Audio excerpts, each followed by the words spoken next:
Precious souls. Let's find out what your soul's trying to tell you. We'll use Osho Zen.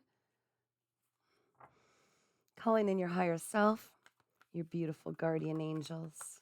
They've been with you since birth. Your ancestors. Let's find out what you need to know. Here, let's watch the cards drop together, shall we?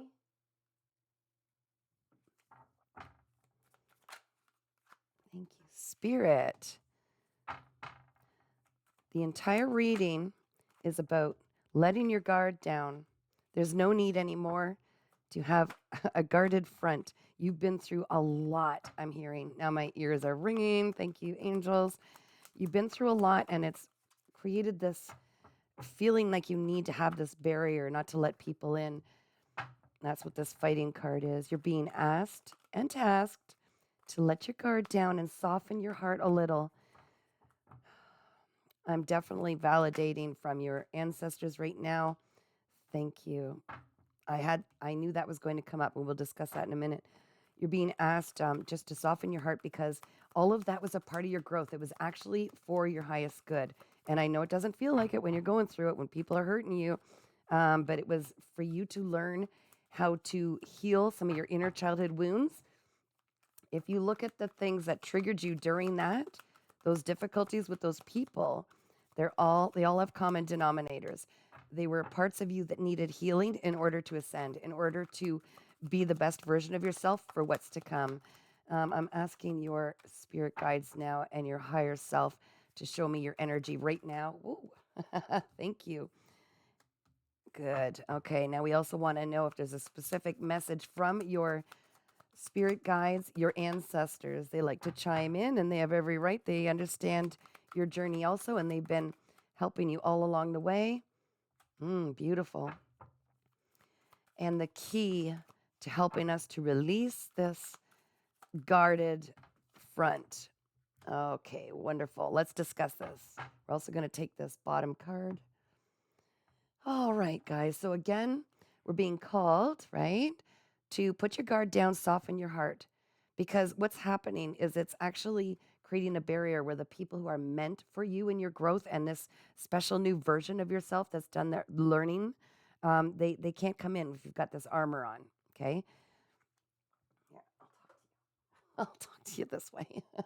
You've seen the cards. Okay, now I'm going to break them all down for you. This is going to be a special message. You're being challenged to start receiving and acknowledging you've got pure consciousness running through you, okay? Your divine team have been giving you downloads, information, ideas, triggers. Even the triggers, the ones that you feel where you feel like you go into survival mode, those are all a part of healing this part of you that feels like you cannot allow yourself to be vulnerable because people hurt me. This is what I'm hearing. Because people have hurt me, and I don't want to feel that anymore. But those triggers are meant to show you this is what needs healing. Okay. Once we grasp that, we can start to heal ourselves and go, okay, I recognize that I seem to draw in people that keep showing me or providing for me these triggers. No matter how much I try, no matter how much I change, no matter how much I avoid it, every single person seems to be bringing me these triggers. That's a part of what's left to learn and heal. So subconsciously, you're struggling with what you were programmed to believe is good and bad in this life, and what's good and bad for you, how it is to be good and bad for others.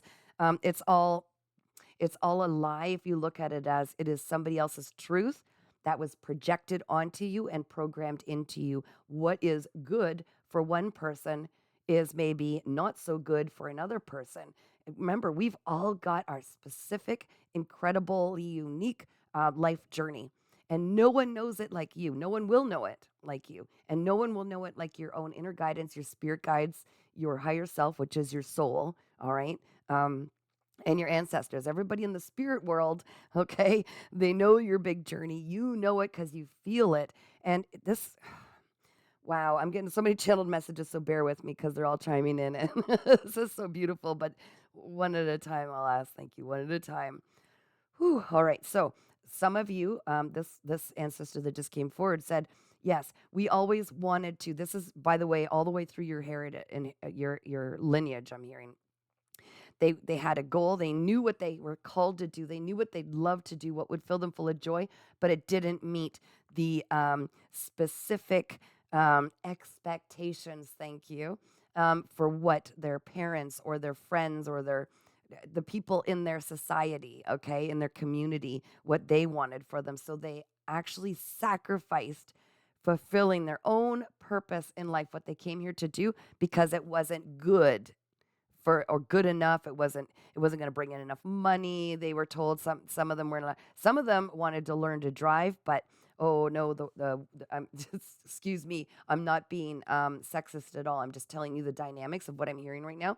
But one female is stepping forward and going, I always just wanted to learn how to drive and have my own car, but that wasn't allowed back then because the masculine was the one. If there was one car and they took it, and even if it was only that they took the car, the masculine. This is what's the story. She's flashing pictures, home with a bunch of kids, and there was only one car, and the masculine took it, even though they were away at work and not even using the car. Okay, so these were the dynamics, and there's a wound around all of things like this. There's one that wanted to pursue music, but it wasn't in the eyes of a parent or caregiver. They're just giving me an authority in their life. It wasn't approved of because I want my, child or whatever this is to be successful. So I look like I'm raising a successful child, and music isn't one of those. And actually, I'm being called to share my own story.